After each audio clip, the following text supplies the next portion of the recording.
Ay, mis cielos hermosos. Papacitos de mi corazón. Aquí su tía Mona, la de siempre, la que no se calla ni se queda con la duda, porque si algo me enseñó mi sobrino, el gran Master Gorila, es a mirar más allá de lo que nos quieren contar.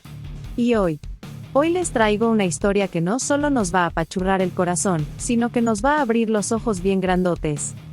Miren, el Master me dijo, tía, este caso de Lone es más oscuro de lo que parece.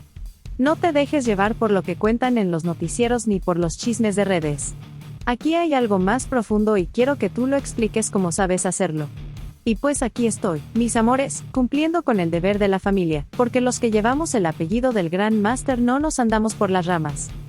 Así que agárrense fuerte, que esto no es un cuento para dormir. Es la historia de un niño, de un pueblo y de toda una sociedad que se perdió entre mentiras y verdades que nadie quería escuchar. Vamos a ir despacito, analizando paso a paso, porque si alguien puede desenredar esta maraña, esa soy yo. Su tía Mona, la de la voz fuerte y la mirada firme. Vámonos para adelante, mis cielos, porque hoy vamos a hablar de Lone, el niño que desapareció. Y del silencio que lo cubrió todo.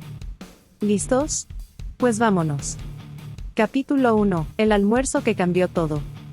Ese jueves 13 de junio amaneció sin pretensiones. En 9 de julio, Corrientes, el cielo suele amanecer siempre igual, un lienzo pálido, a veces desgastado, como si al sol le costara trabajo arrancar el día. El pueblo se despereza sin apuro, como si la vida allí no tuviera ninguna prisa. Y esa fue la primera mentira que todos nos creímos. Porque la vida en 9 de julio siempre tuvo prisa, solo que no nos dimos cuenta hasta que fue demasiado tarde. Aquel día, la familia Peña había sido invitada a un almuerzo en la casa de la abuela. No era un evento especial. O al menos eso parecía. Era uno de esos encuentros de gente del pueblo donde el asado se hace al aire libre, el pan se reparte en las manos callosas y los chicos corren sueltos como potrillos por el campo. Nada extraño. Nada que hiciera sospechar que antes del atardecer, el nombre de Lone Peña sería conocido en toda la Argentina. Pero ya desde el principio, algo no encajaba. Lone no tenía que estar ahí. No estaba previsto que asistiera. De hecho, hasta último momento se pensaba que se quedaría con su madre en otra parte. Sin embargo, apareció en la mesa de los adultos. ¿Quién lo llevó? ¿Por qué? Nadie lo explica con claridad. Algunos dicen que insistió, que el pequeño tenía ganas de ir. Otros, que fue convencido. Lo cierto es que, aunque era uno más de los nietos, su presencia no era esperada. Y en las historias donde sobran los detalles y faltan las respuestas, siempre hay un elemento que no encaja. En este caso, era él. Lone se sentó en la mesa con los grandes. No con los otros niños, que también andaban por ahí.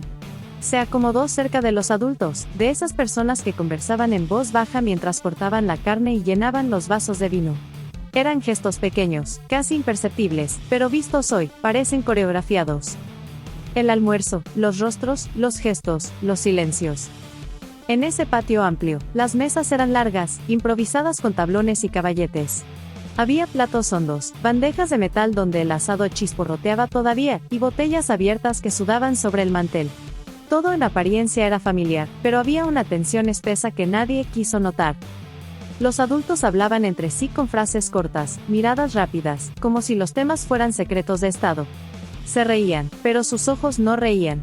La sonrisa era solo una línea en el rostro, una mueca que no alcanzaba a iluminar la mirada. Eso lo vieron después, cuando revisaron las fotos, los videos, los recuerdos que el tiempo no había terminado de borrar.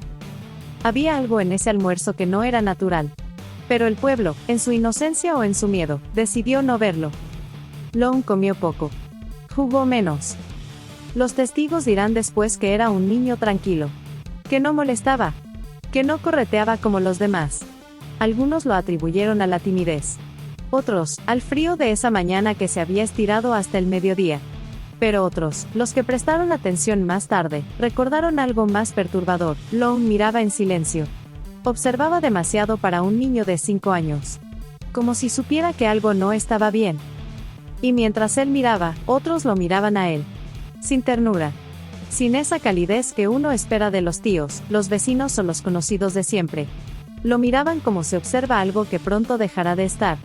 O peor aún, como se mira lo que ya no se considera propio. El naranjal sin naranjas. Después del almuerzo, se propuso salir a buscar naranjas.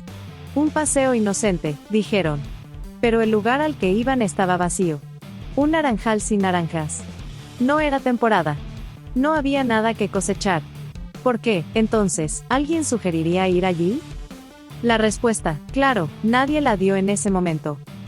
Lone salió caminando con otros niños y varios adultos. Algunos apenas sabían dónde quedaba el naranjal. Otros lo conocían de memoria. Entre ellos, estaban personas que tenían un papel clave en lo que pasaría después, guías de un recorrido que no llevaba a la cosecha, sino al silencio.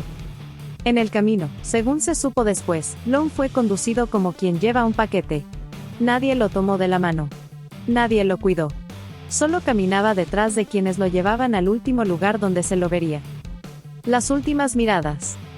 En el naranjal, el grupo se dispersó. Algunos niños jugaron cerca de los árboles. Los adultos se alejaron. Lone quedó en el medio. Unos metros que lo separaron de su destino. Ahí desapareció. Sin gritos. Sin ruido.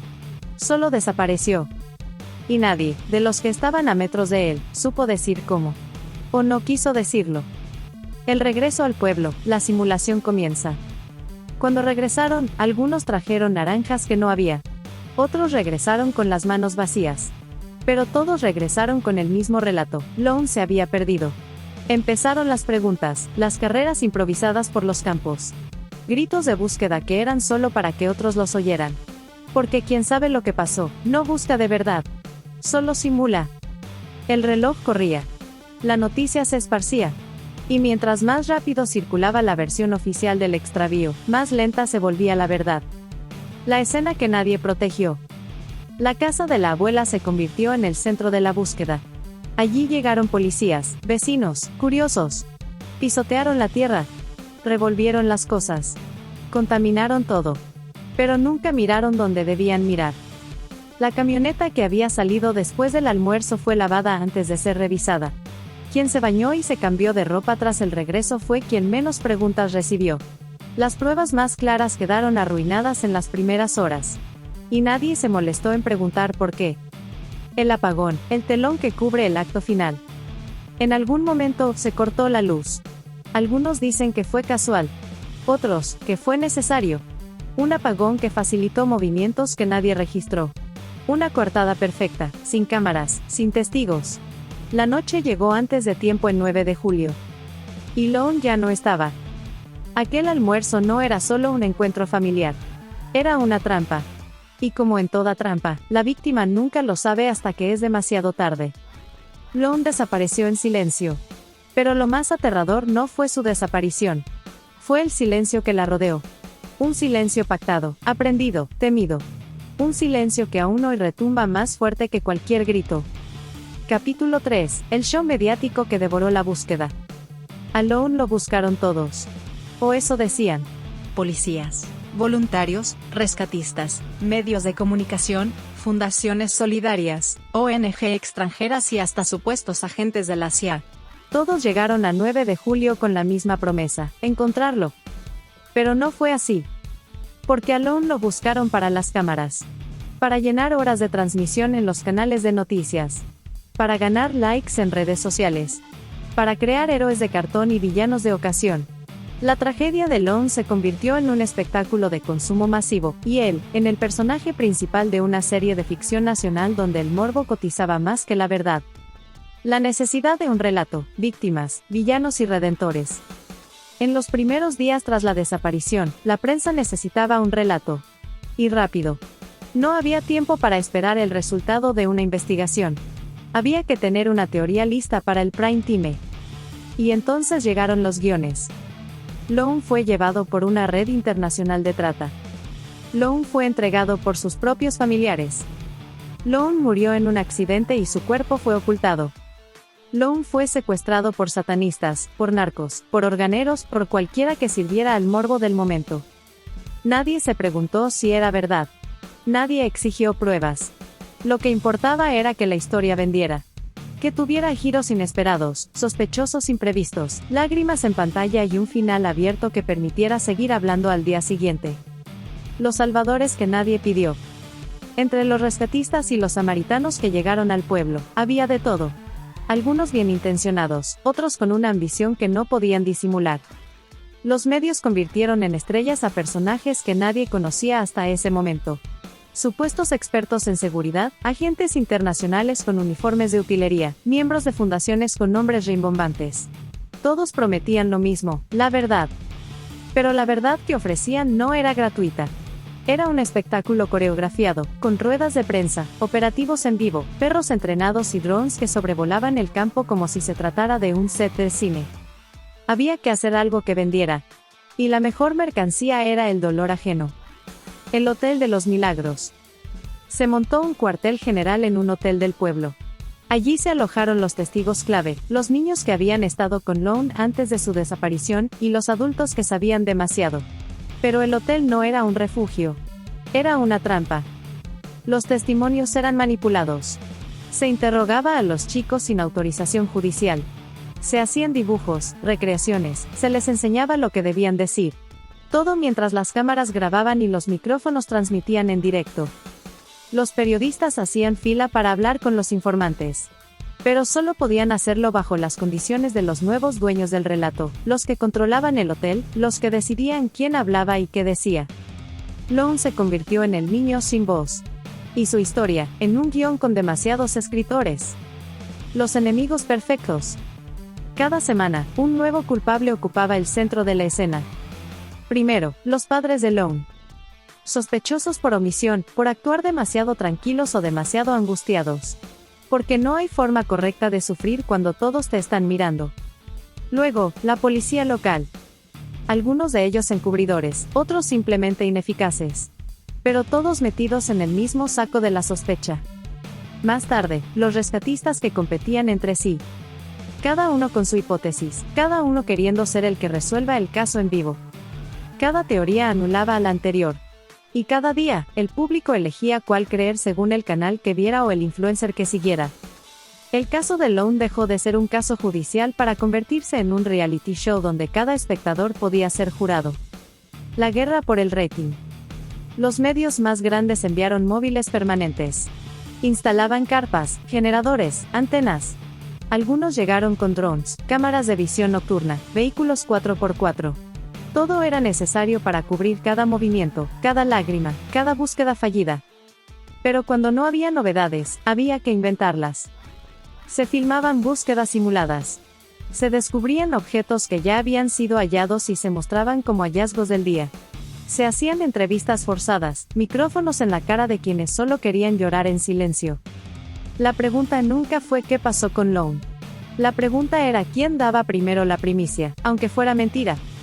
El espectáculo debe continuar. Cuando los días pasaron y Lone no aparecía, el interés comenzó a decaer. Y eso no se podía permitir. Aparecieron entonces los analistas del lenguaje corporal, los mediums, los tarotistas. Todos tenían algo que decir. Algunos afirmaban que podían sentir el lugar donde estaba Lone. Otros aseguraban que había visto en sus cartas el rostro del culpable. La desesperación se convirtió en un show grotesco donde la tragedia se mezclaba con la fantasía. Y mientras tanto, la verdad se volvía más difícil de encontrar entre tanto ruido. La víctima que dejó de importar. Lone se convirtió en una sombra. En el fondo de las pantallas, en el rostro difuso de las fotos repetidas 1000 veces. Nadie hablaba ya de quién era. Solo de lo que representaba. Ya no importaba si volvía o no. Lo que importaba era que su historia seguía sirviendo para llenar espacio. Para sostener un relato que se caía a pedazos, pero que todavía daba réditos. Lone dejó de ser un niño. Se convirtió en un concepto. En una mercancía. En el símbolo de un país que prefiere la historia espectacular a la verdad incómoda. El público también tuvo su rol. Los espectadores pedían más. Querían más giros, más culpables, más drama. En redes sociales, se compartían teorías sin pruebas, se acusaba sin pensar, se linchaba virtualmente a quien tuviera la mala suerte de estar en la foto equivocada. El dolor se convirtió en entretenimiento. La indignación, en un deporte nacional. Y mientras el país discutía teorías, mientras los programas de televisión llenaban horas de gritos y peleas, nadie se preguntaba qué había pasado realmente con Lone. Porque la verdad era sencilla. Y lo sencillo no vende. El show se terminó cuando el rating bajó. Cuando las cámaras se apagaron y los móviles se fueron, el silencio volvió al pueblo. Pero no era el mismo silencio que antes. Este era más pesado, más sucio. Lone seguía sin aparecer. Y quienes decían buscarlo, solo lo habían usado para vender una historia.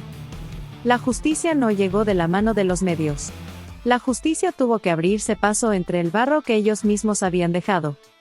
Porque cuando la verdad se convierte en entretenimiento, el precio siempre lo paga quien no puede defenderse. Y Lone nunca pudo. Capítulo 3. El show mediático que devoró la búsqueda. A Lone lo buscaron todos. O eso decían. Policías, voluntarios, rescatistas, medios de comunicación, fundaciones solidarias, ONG extranjeras y hasta supuestos agentes de la CIA. Todos llegaron a 9 de julio con la misma promesa, encontrarlo. Pero no fue así. Porque a Lone lo buscaron para las cámaras. Para llenar horas de transmisión en los canales de noticias. Para ganar likes en redes sociales. Para crear héroes de cartón y villanos de ocasión. La tragedia de Lone se convirtió en un espectáculo de consumo masivo, y él, en el personaje principal de una serie de ficción nacional donde el morbo cotizaba más que la verdad. La necesidad de un relato, víctimas, villanos y redentores.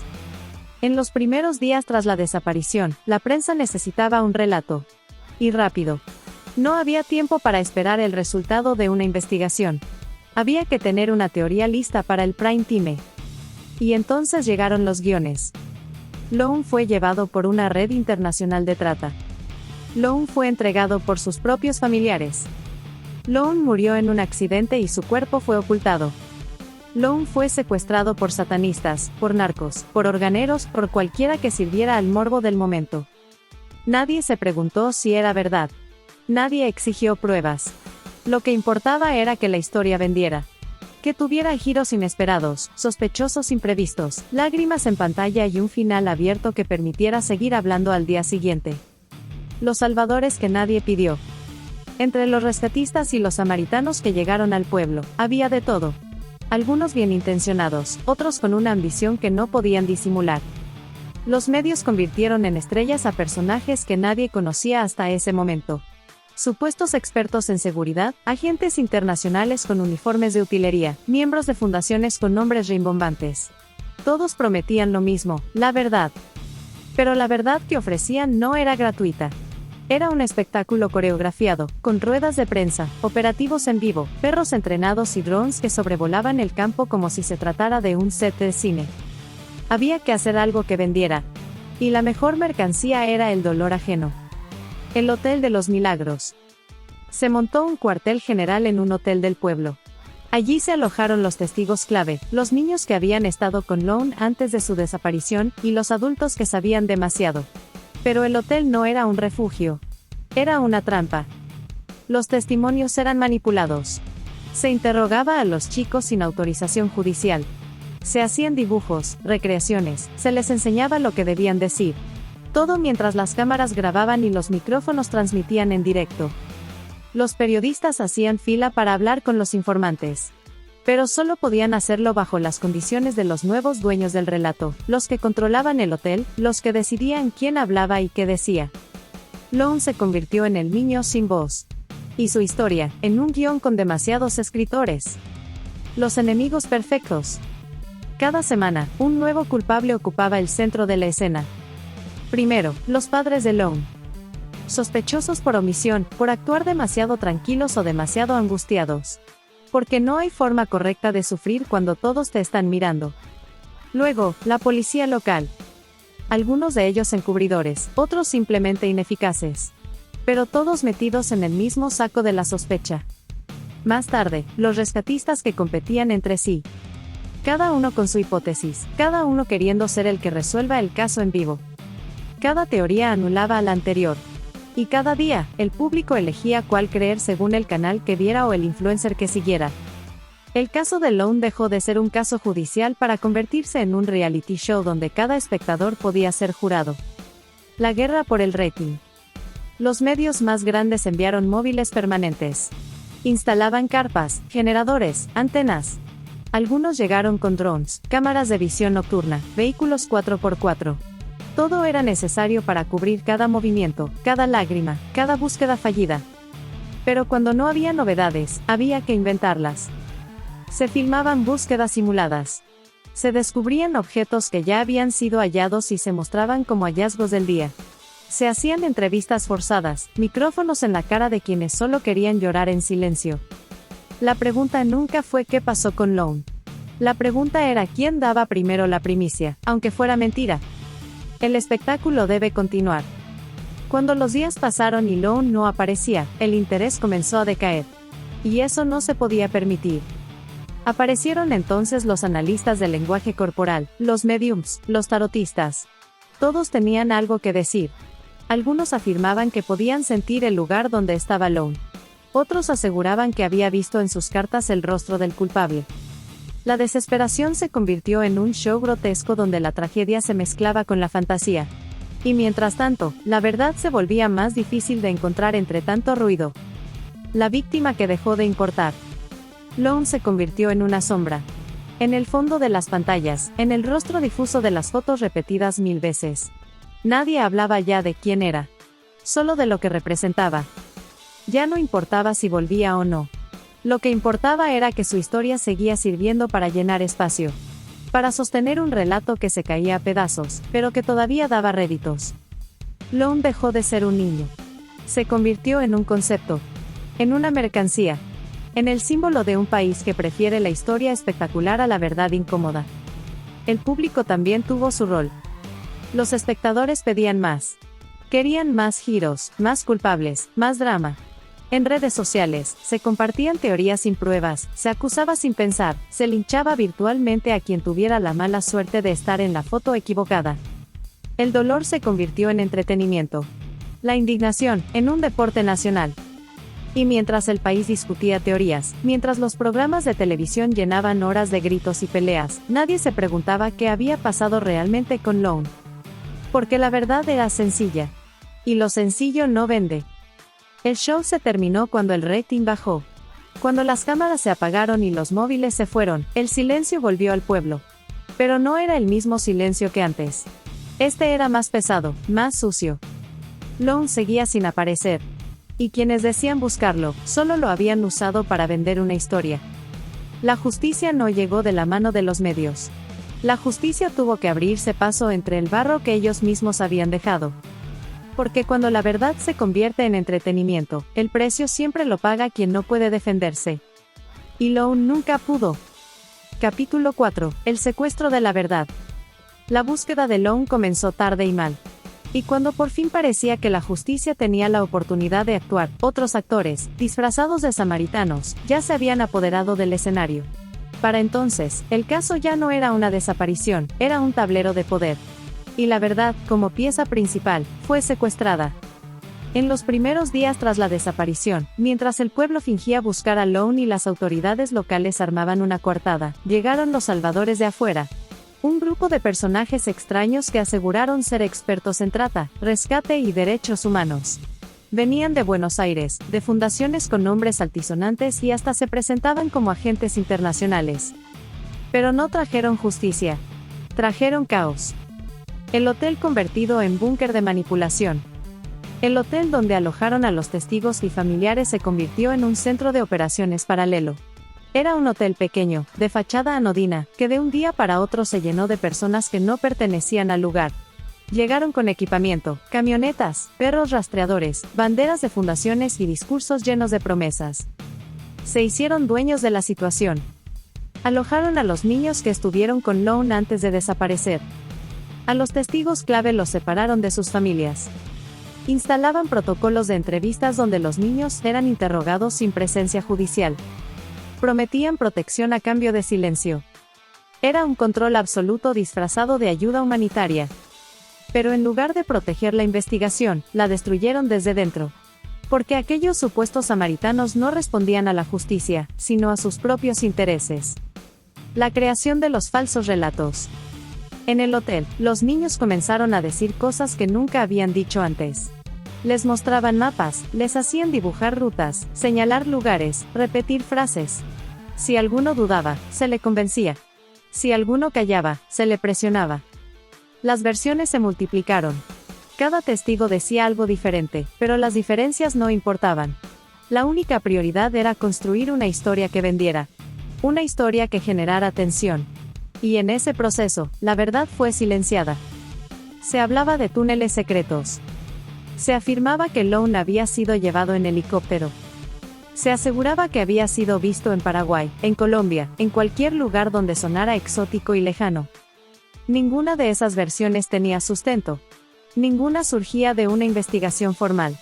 Pero todas llenaban los programas de televisión y justificaban la presencia de esos personajes que ya no buscaban a Lone, sino su propia gloria. Los falsos rescatistas, el americano y la película nunca filmada. Uno de los personajes más notorios fue el americano. Se presentaba como un agente encubierto, un experto en seguridad internacional, vestido con ropas tácticas, insignias y un discurso de película. Pero era un impostor. Vivía en Wild. Su experiencia real era nula. Pero su presencia en el caso se amplificaba porque prometía una solución milagrosa, rescatar a Lone de una red de trata internacional, justo como en una película de acción.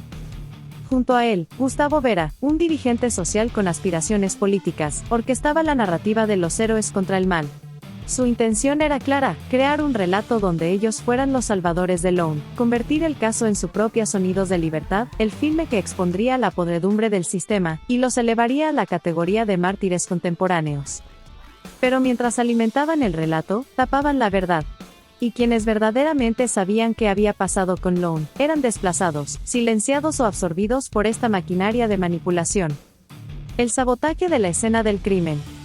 Mientras los medios transmitían en directo las incursiones de estos rescatistas en zonas de búsqueda, la escena del crimen era destruida. Entraron con perros y vehículos a los campos sin orden judicial. Pisotearon pruebas, manipularon objetos, alteraron cualquier posibilidad de análisis forense. Se presentaban ante los medios como los únicos que estaban haciendo algo.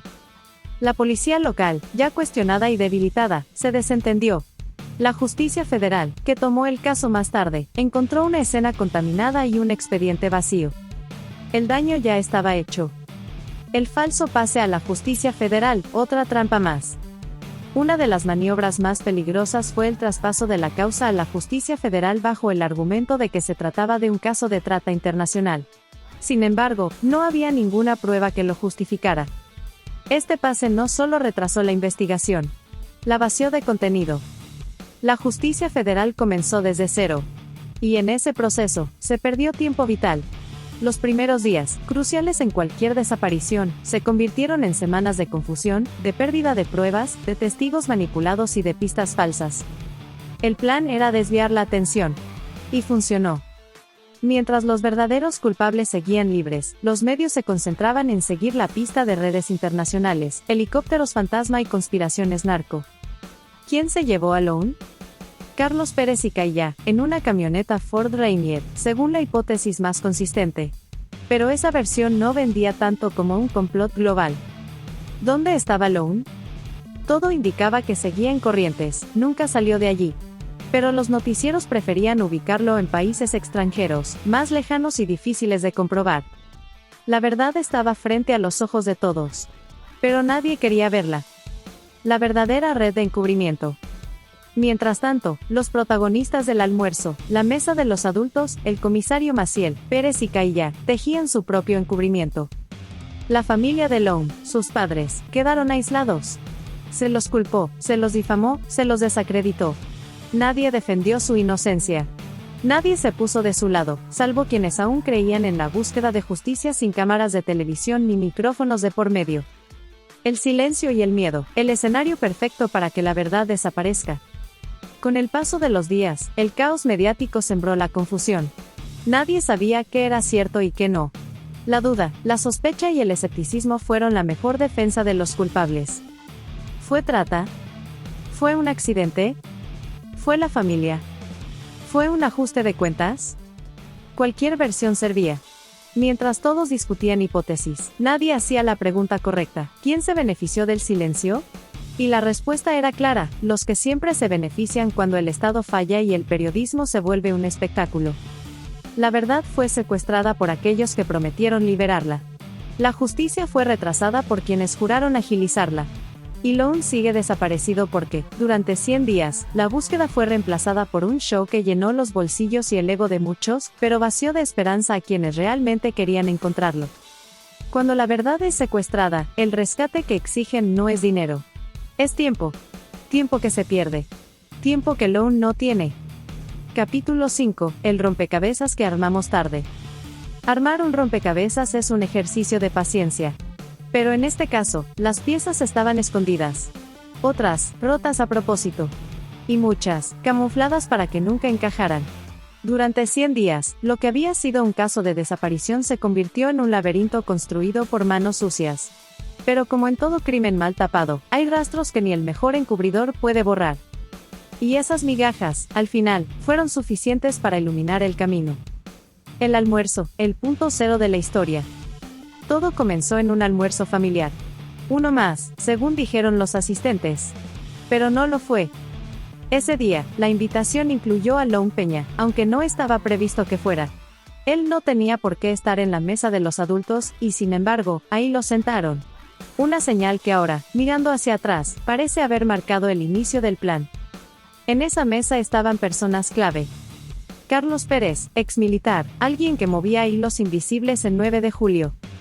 Cayá, su pareja, futura intendenta, acostumbrada a disponer del pueblo como su propiedad. El comisario Maciel, el hombre que sabía dónde mirar y dónde hacerse el ciego. Laudelina, la tía de Lone, que fue el anzuelo en el momento justo. Otros personajes secundarios, pero necesarios para la maniobra. En esa comida se cocinó algo más que un almuerzo. Se cocinó el plan. Las horas críticas, la desaparición orquestada. Los hechos, reconstruidos con grabaciones y testimonios que tardaron en salir a la luz, muestran un escenario sin fisuras. Lone fue llevado al famoso Naranjal, pero ese terreno estaba vacío de fruta. Era un pretexto.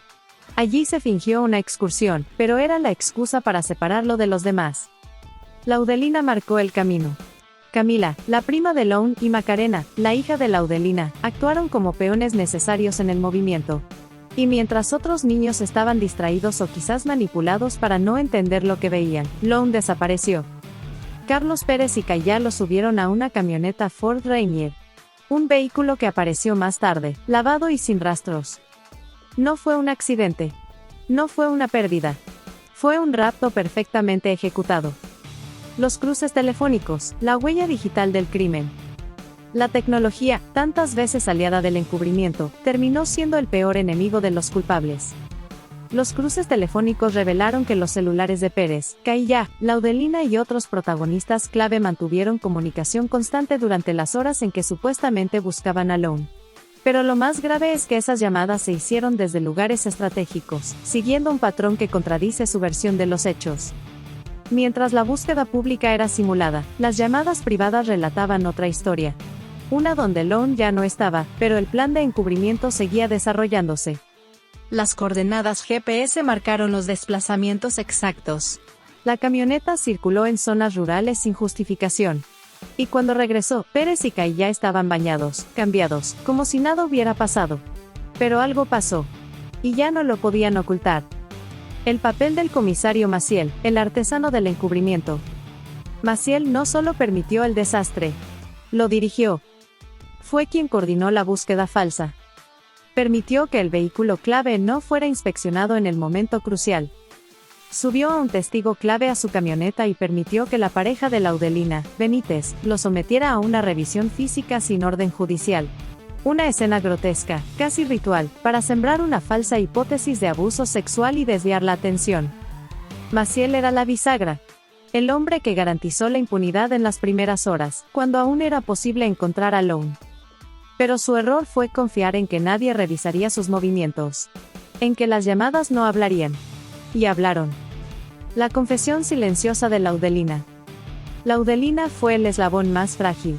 Y lo sabían. En algún momento habló de un accidente.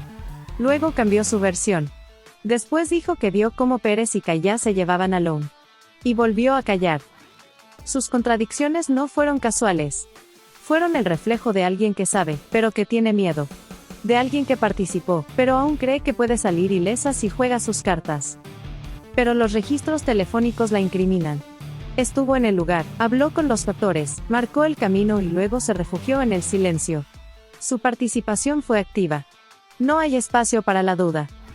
El regreso de Pérez y Cayá, la escena que nadie olvida. Pasadas unas horas, Pérez y Cayá regresaron. Limpios. Serenos. La camioneta Ford Ranger estaba impecable, recién lavada. Ningún padre que busca a un niño perdido se ocupa de lavar su vehículo en plena desesperación. Ese detalle, trivial para algunos, fue el hilo que permitió desarmar el nudo. ¿Qué escondían? ¿Qué limpiaban? Las pruebas recogidas indican que ese vehículo fue el último lugar donde estuvo Lone. Y fue el lugar del que nadie quiso hablar durante semanas.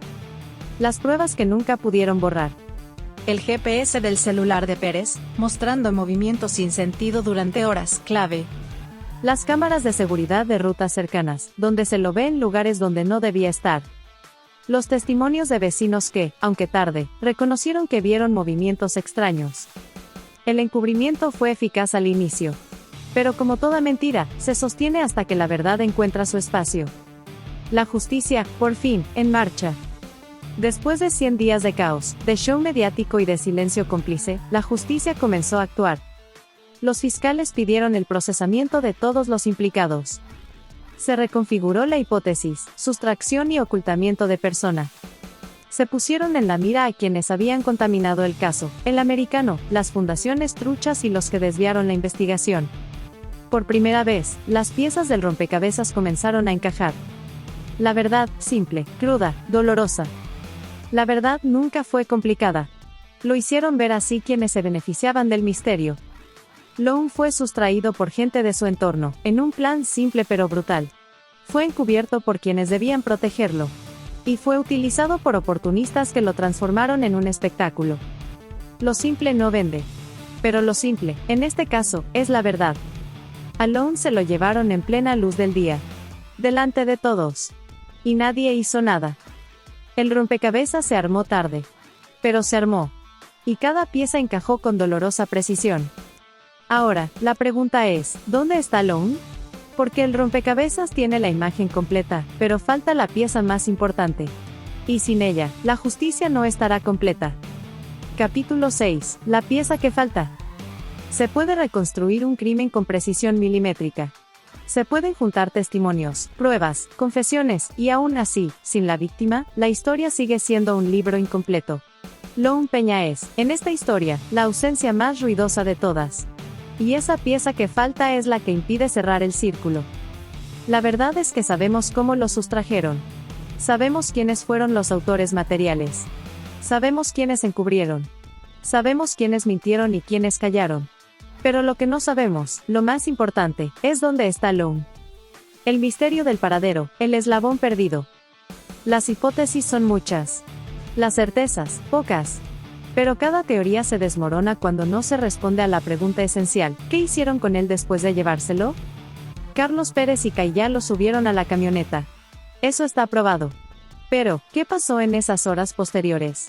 La cronología indica un tiempo de 3 horas donde desaparecen de todo radar, donde las comunicaciones se tornan escasas, medidas. Donde algo pasó. Los cruces telefónicos dicen que Pérez se comunicó con personas clave en ese lapso. Que se movió hacia zonas rurales difíciles de rastrear. Hay indicios de que regresó a la localidad de 9 de julio, a su casa, pero ya sin Lone. ¿Lo entregaron? ¿Lo ocultaron? ¿Lo asesinaron? Cada hipótesis abre un agujero de dolor en la narrativa. La hipótesis que más pesa, Lone nunca salió de Corrientes. Esta es, hasta ahora, la línea de investigación más sólida. Que Lone jamás fue trasladado fuera de la provincia. Que nunca hubo un viaje a Paraguay, ni Colombia, ni ninguna red internacional. Eso fue humo. Los movimientos de Pérez indican un círculo cerrado. Y eso hace suponer que Lone podría estar en algún lugar de Corrientes, tal vez enterrado en alguna de las estancias que ellos frecuentaban, o incluso dentro del propio pueblo. Eso es lo más difícil de aceptar. Que tal vez siempre estuvo más cerca de lo que imaginamos. ¿Vida o muerte? El silencio que lo dice todo. El paso del tiempo juega en contra. 100 días fueron suficientes para destruir pruebas. Lo que podría haber sido una búsqueda urgente se convirtió en un proceso lento y burocrático. En la actualidad, se trabaja bajo la premisa de que Lone no estaría con vida. Es la línea dura, la que no se dice en voz alta en los medios porque nadie quiere ser el portador de la noticia definitiva. Pero las pruebas y la lógica lo sugieren. Sin embargo, la esperanza no muere. Porque mientras no haya cuerpo, hay posibilidad. Así funciona el dolor, necesita aferrarse a algo, aunque ese algo sea una ilusión. La responsabilidad moral, el precio del silencio. El pueblo de 9 de julio no es inocente. Hay quienes saben. Hay quienes vieron. Hay quienes ayudaron a encubrir, aunque fuera por miedo.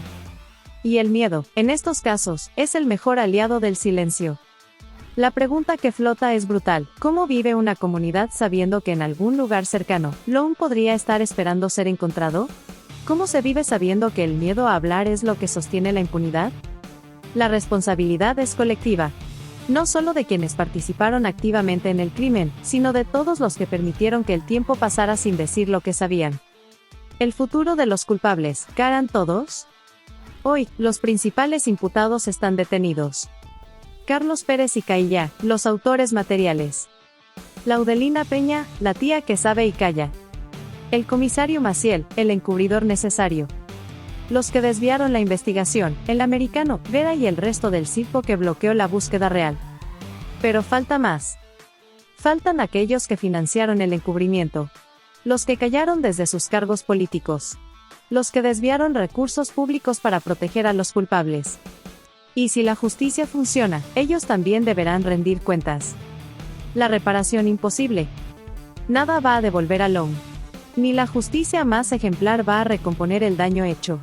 Pero el país necesita que haya justicia. No solo para Lone, sino para demostrar que este tipo de crímenes no pueden repetirse sin consecuencias.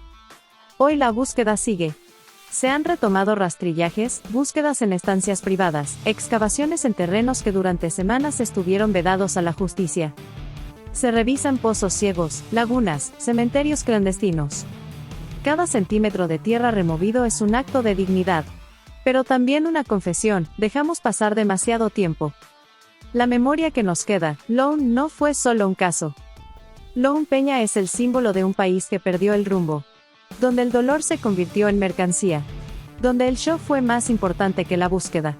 Donde la verdad fue secuestrada por la desinformación. Recordar a Lone es recordar nuestro propio fracaso como sociedad. Porque mientras la pieza que falta siga ausente, el rompecabezas de Lone seguirá siendo un espejo que nos muestra lo que realmente somos. La pieza que falta no es solo Lone. Es la dignidad perdida. Es la verdad que se sigue negando. Es la justicia que aún no llega. Y hasta que Lone aparezca, hasta que sepamos dónde está y qué pasó, no habrá cierre posible para esta historia. Porque Lone no es solo un nombre. Es una deuda. Y esa deuda sigue abierta. Capítulo 7. El juicio de la verdad. Los juicios son, en teoría, el acto final de la búsqueda de justicia. Pero en el caso de Lone Peña, este juicio no es solo la culminación de un proceso legal, es el momento en que una sociedad se enfrenta cara a cara con su reflejo más oscuro. Aquí ya no se trata solo de condenar culpables. Se trata de exponer cómo y por qué llegamos hasta aquí. Y si se hace bien, puede ser una oportunidad de redención colectiva. Si no, será una herida que nunca va a cerrar. ¿Quiénes están acusados? Hay 7 acusados centrales en el proceso y sobre cada uno pesan cargos graves, derivados de pruebas sólidas. Carlos Pérez, el exmilitar. Principal imputado como autor material de la sustracción y ocultamiento de Lone. Se sospecha que fue quien lo subió a la camioneta y lo alejó del Naranjal. Caillá, su pareja, quien colaboró activamente en el traslado de Lone y en las maniobras de encubrimiento posteriores. Laudelina Peña, la tía de Lone. Acusada de partícipe necesaria, tanto en el momento de la sustracción como en el encubrimiento posterior. También enfrenta cargos por falsa denuncia y entorpecimiento de la justicia. Ramírez y Mapi, quienes participaron en el paseo al Naranjal, y fueron cómplices al momento de desviar la atención y facilitar el rapto. El comisario Maciel, el hombre clave en el encubrimiento institucional.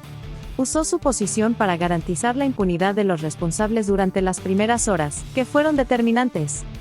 El americano y Gustavo Vera, responsables de obstaculizar la investigación real, de manipular testigos y de construir falsas hipótesis que retrasaron el avance de la causa. ¿Qué pruebas hay contra ellos? El expediente es contundente. A diferencia de otros casos mediáticos en Argentina que naufragaron en el terreno de la duda razonable, aquí hay evidencia sólida. Cruces telefónicos que demuestran comunicación directa entre los principales sospechosos en los momentos clave.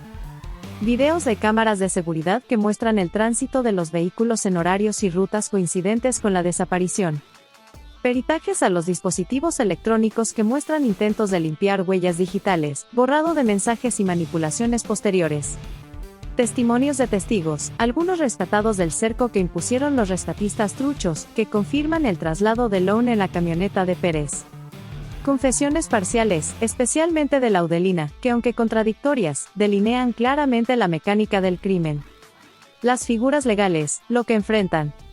Las acusaciones se encuadran en el artículo 146 del Código Penal argentino. Sustracción y ocultamiento de un menor.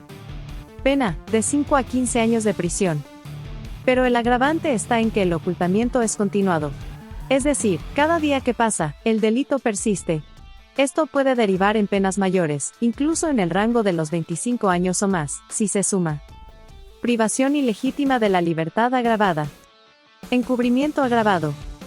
Asociación ilícita, en el caso de los implicados en el entorpecimiento de la justicia. En el caso de Laudelina, también pesa la falsa denuncia, porque su testimonio inicial entorpeció la investigación y desvió recursos clave en los primeros días. ¿Qué puede pasar en el juicio? Lo más probable es que el juicio se convierta en un escenario altamente mediático. Y eso es un arma de doble filo. Por un lado, garantiza que haya transparencia pública y que la sociedad se entere de cada paso del proceso. Por el otro, existe el riesgo de que el juicio sea manipulado por intereses políticos y mediáticos, como pasó en las primeras etapas del caso. Si la justicia actúa con firmeza, se puede llegar a una condena ejemplar. Si no, corremos el riesgo de que algunos de los acusados busquen acuerdos judiciales, beneficios o reducciones de pena, basados en tecnicismos procesales. La presión social y el ojo internacional. El caso Lone no es solo un tema de Argentina. Ha trascendido las fronteras. Organismos internacionales, defensores de derechos humanos y hasta la prensa extranjera están siguiendo de cerca el proceso. Esto pone presión sobre la justicia argentina para que evite errores procesales que puedan ser usados para invalidar el proceso. También se espera que se tomen medidas de protección para los testigos, que siguen siendo vulnerables a presiones externas. Algunos de los niños que estuvieron en el Naranjal ese día todavía tienen miedo de hablar con libertad. ¿Puede el juicio sanar el dolor? Aquí entramos en el terreno más difícil. Ninguna sentencia va a devolver a Lone. Ningún juez podrá restaurar lo que este crimen le hizo a una familia y a un país entero. Pero una condena clara y firme puede hacer algo muy importante. Reconstruir la confianza en la justicia. Dejar un precedente para futuros casos de desaparición infantil. Generar un cambio en los protocolos de búsqueda y acción inmediata. Lecciones que debe dejar el juicio. El tiempo es oro en una desaparición. Los primeros días no se pueden perder en hipótesis delirantes ni en disputas de competencias entre justicias locales y federales. La protección de la escena es sagrada. No puede ser pisoteada por rescatistas sin orden judicial. Las fundaciones y organizaciones sociales deben ser auditadas. No se puede permitir que oportunistas se infiltren en investigaciones serias. El Estado debe actuar como un todo, sin mezquindades políticas ni luchas de poder. El gran dilema, ¿y si Lone nunca aparece? La gran sombra sobre el juicio es el paradero de Lone. Aun con una condena sólida, si no se encuentra el cuerpo o no se da con su ubicación, la sensación de justicia será incompleta. El juicio podría traer certezas jurídicas. Pero el duelo de la familia y la sociedad seguirá abierto si no hay un cierre real. Porque un juicio puede determinar culpabilidades, pero no cierra heridas sin la verdad completa. El juicio de la verdad es el último acto para muchos. Para otros, es apenas el comienzo de un duelo que se prolongará hasta que se halle a Lone. Si la justicia hace su parte, puede dejar una lección histórica, que la impunidad no es eterna. Que el silencio puede romperse. Y que incluso la mentira más grande no puede sostenerse cuando la verdad encuentra su voz. Capítulo 8. Después del juicio, la memoria y el legado. En 9 de julio, Corrientes, el tiempo parece haberse detenido. Las calles del pueblo se quedaron quietas, esperando respuestas que nunca llegaron por completo. La sombra de Lone Peña sigue ahí. No importa cuántos juicios se celebren ni cuántos culpables sean condenados. El pueblo, la familia y el país entero siguen atrapados en un duelo sin cuerpo, en un crimen que se siente cercano y propio. Lone se ha convertido en símbolo de lo que no puede pasar de nuevo. una comunidad devastada por el silencio. El pueblo de 9 de julio es, hoy, una comunidad fracturada. Algunos vecinos callaron lo que sabían. Otros se sintieron engañados o usados. Y muchos terminaron convirtiéndose en cómplices pasivos, víctimas del miedo o de la manipulación. La pregunta que queda flotando en el aire es brutal: ¿qué precio pagará el pueblo por haber callado? Porque no hay condena judicial que repare la fractura social cuando la confianza entre vecinos se ha roto para siempre. Quien sabe algo y no lo dice, también es parte del crimen. El duelo sin cuerpo. La familia de Lone vive un dolor sin cierre. Aun cuando el juicio haya sido exitoso, aun si los responsables cumplen penas ejemplares, sin saber dónde está Lone, la justicia será incompleta. Y el duelo, eterno. Un duelo sin cuerpo es un duelo sin tumba. Sin un lugar donde llorar. Es vivir en la incertidumbre de no saber si algún día tocarán la puerta con la noticia que esperan. O temen. Lone como símbolo, el niño de todos. Lone dejó de ser solo el hijo de una familia humilde en Corrientes. Es el hijo de un país que fracasó en protegerlo. El niño que desapareció delante de todos y nadie quiso ver. Su historia se convierte en una advertencia. Cada desaparición que venga después tendrá su sombra. Cada niño que falte será un eco del error cometido aquí. El daño que va más allá de lo judicial. El caso Lone expuso fallas profundas en el sistema argentino de justicia y seguridad. Retrasos inexplicables en la actuación de las autoridades. Desidia en la protección de la escena del crimen. La permisividad con fundaciones y personajes sin credenciales que manipularon la causa. Fallas en los protocolos de búsqueda rápida y efectiva. El legado de Lone debe ser el cambio real en esas áreas. Si no es así, el crimen se repetirá. Y cada nuevo caso se sumará a una lista de deudas que la justicia no puede pagar. ¿Qué nos queda como sociedad? 1. La memoria activa. No olvidar. Lone no debe ser un caso más que se discute en redes sociales y se archiva en los noticieros. Debe ser un compromiso de recordar lo que hicimos mal. Lo que no puede volver a pasar. 2. Exigir verdad, no espectáculo. La sociedad argentina fue cómplice de un show mediático que convirtió el caso en un circo. Cada hipótesis absurda que circuló en redes fue una distracción. Cada rumor compartido, una traición a la verdad. El periodismo y la sociedad civil tienen el deber de buscar información verificada, no alimentar conspiraciones. 3. Proteger a los que se animan a hablar. El silencio en 9 de julio no fue solo miedo. Fue una estrategia inducida por quienes tenían el poder para callar voces. En el futuro, proteger a testigos y denunciantes debe ser prioridad si queremos romper ese ciclo. 4. Educación social sobre desapariciones. El caso Lone mostró que la sociedad no sabe qué hacer cuando un niño desaparece. La desesperación, el caos y el desorden fueron el escenario perfecto para la manipulación. Se necesitan protocolos de acción ciudadana que digan claramente qué se debe y no se debe hacer. 5. La esperanza como acto de justicia. Aunque la historia esté cargada de sombras, aunque el tiempo juegue en contra, la esperanza de encontrar a Lone sigue siendo un acto de justicia. Porque no se trata solo de castigar culpables, sino de encontrar la verdad completa. El verdadero juicio es el que sigue. El juicio legal será un cierre formal. Pero el juicio verdadero es el que la sociedad enfrenta cada día. Cuando decide si mira hacia otro lado. Cuando elige si comparte una noticia sin verificar. Cuando se atreve o no a decir la verdad. Cuando se pregunta si haría lo correcto si volviera a ocurrir algo similar. Lone ya es parte de la historia argentina. Pero lo que el país haga con su memoria determinará si su caso sirvió para algo más que el dolor. Epílogo, la deuda que persiste. No sabemos si Lone alguna vez será encontrado. No sabemos si algún día se podrá decir que la justicia fue completa. Pero lo que sí sabemos es que su historia debe recordarse como una advertencia y un llamado a la acción. Que cada marcha, cada reclamo, cada búsqueda de otro niño desaparecido lleve su nombre como estandarte. Que Lone no sea solo una estadística. Que su rostro nos siga mirando desde las paredes, desde las fotos, desde la memoria colectiva que no debe rendirse jamás. La historia de Lone Peña es la herida abierta de un país que no puede olvidar. Y mientras esa herida siga sangrando, el verdadero juicio será el que hagamos con nosotros mismos. Conclusión, la deuda de un país entero, la verdad que nos negamos a ver. Papacitos, yo sé que después de escuchar todo esto, cuesta respirar. Porque es como si alguien nos hubiera arrancado el aire del pecho. ¿Cómo es que un niño, un angelito como Lone, desaparece delante de todos y nadie hizo nada a tiempo? ¿Cómo puede ser que un pueblo entero, un país completo, haya caído en el juego perverso de la mentira, el miedo y el silencio? No puedo evitar preguntarme, ¿dónde estábamos cada uno de nosotros cuando más se necesitaba que levantáramos la voz? ¿Qué hicimos cuando los que debían cuidar de él lo entregaron a la oscuridad y los que podían proteger la verdad prefirieron ensuciarla con circo y morbo? Lone Peña no es solo un nombre. No es solo el niño que desapareció en Corrientes.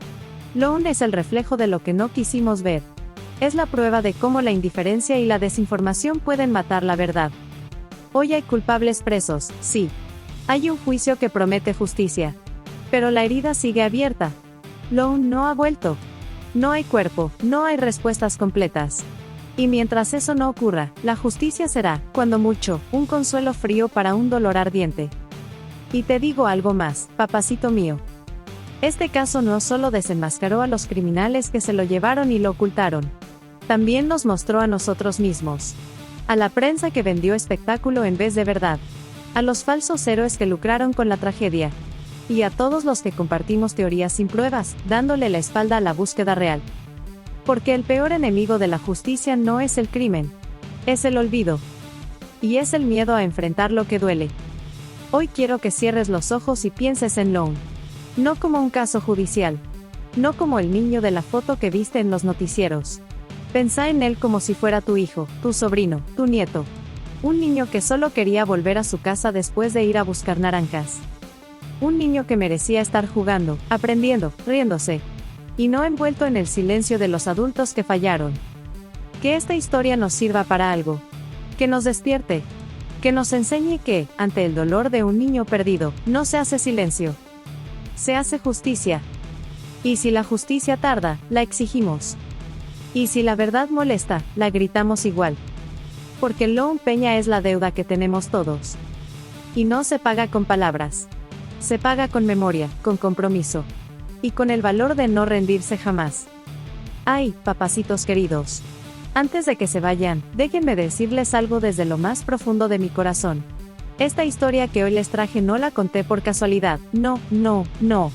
Mi sobrino, el gran Master Gorila, ese muchacho sabio, serio y con un corazón enorme, me pidió que les hablara de esto porque él sabe, y yo también lo sé, que hay verdades que nadie quiere decir, pero que alguien tiene que contar. Así que aquí estoy, como siempre, su tía Mona, poniéndole palabras al dolor que muchos prefieren ignorar. Porque mientras existan personas como ustedes, que escuchan, que sienten y que piensan, todavía hay esperanza. Esperanza de que Lone Peña no sea solo un nombre perdido en el viento, sino un llamado a la conciencia de todo un país. Así que, papacitos míos, si este relato tocó su corazón aunque sea un poquito, no se lo guarden, compártanlo, déjenme sus pensamientos aquí abajito, que yo los leo uno por uno y háganle saber al mundo que nosotros no vamos a permitir que la memoria de Lone se apague. Y como siempre dice mi sobrino, el gran Master Gorila, las verdades difíciles son las que más se deben contar, aunque duelan. Yo soy su tía Mona, y nos vemos en el próximo encuentro, donde vamos a seguir desenredando las historias que otros quieren esconder. Cuídense mucho, papacitos. Y no lo olviden, la justicia empieza cuando uno deja de mirar para otro lado. Hasta la próxima.